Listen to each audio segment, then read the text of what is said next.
lahat for today's video mga kaibigan.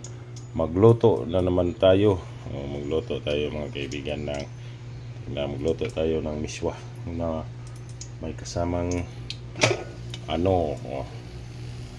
ilagay na natin yung ating panakot o lamas.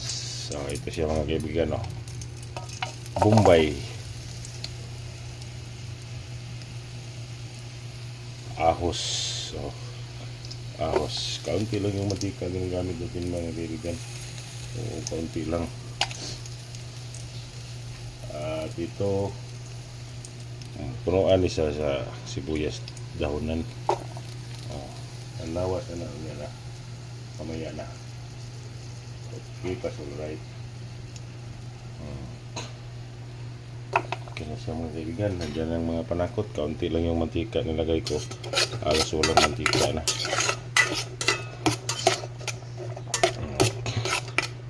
Takpan natin na mamaya. Takpan muna natin mamayang kaunti mga kaibigan. Okay, alright. Ulit siya mga kaibigan. Ito na siya ngayon. Okay, pasul right. Tingnan yung panakot. Kaunti rin pang mantika yung nilagay ko mga kaibigan kasi ayaw ko ng maraming mantika, kaya ilagay na natin yung ito siya mga kaibigan, yung pasayan, yung kuha natin, pasayan. Okay, alright mga kaibigan, mga pasayan. Pasayan siya mga kaibigan. Pasayan yung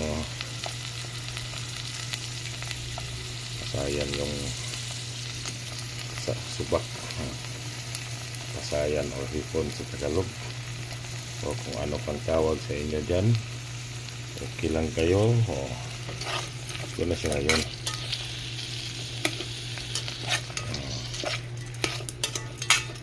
Medyo papubulahin natin ng yan, kumaya na natin lagyan ng sabaw pag magpula na siya mga kaibigan.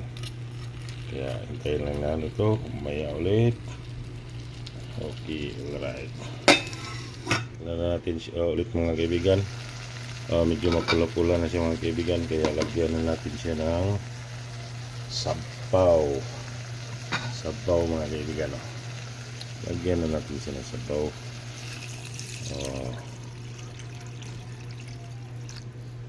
Pag kumulo na yan mga kaibigan, yan na natin ilagay yung pakuluin muna natin to, tapos ilagay, mayroon tayong ilagay dyan. Okay, alright. So, kumukulo na siya mga kaibigan, kumukulo na. Dahil kumukulo na yan, ilunod na natin ang ating miswa.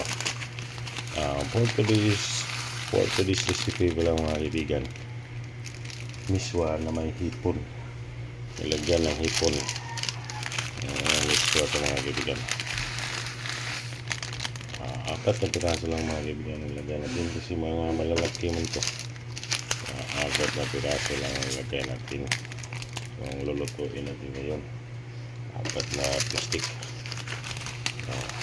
Okay, rice cooker lang din linutuan natin mga kaibigan.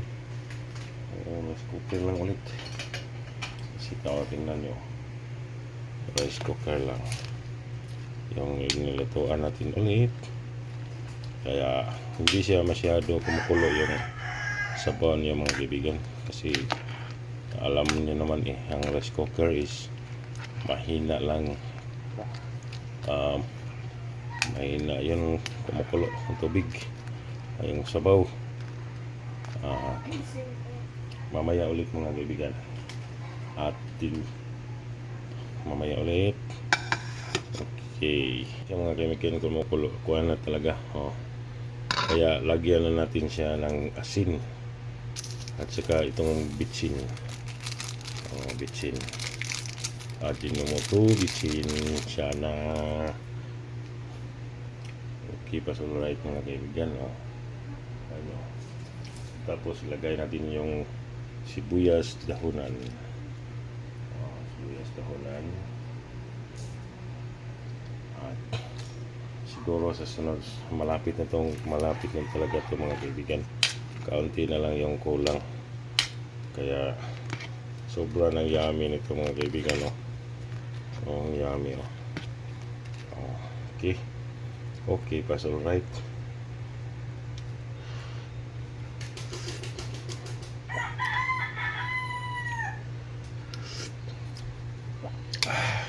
Mamayang kaunti mga kaibigan. At ito na po siguro mga kaibigan. Oh, lutong-luto na to siya mga kaibigan. Oh, luto na to siya mga kaibigan. At hanggang dito na lang siguro tong video na to.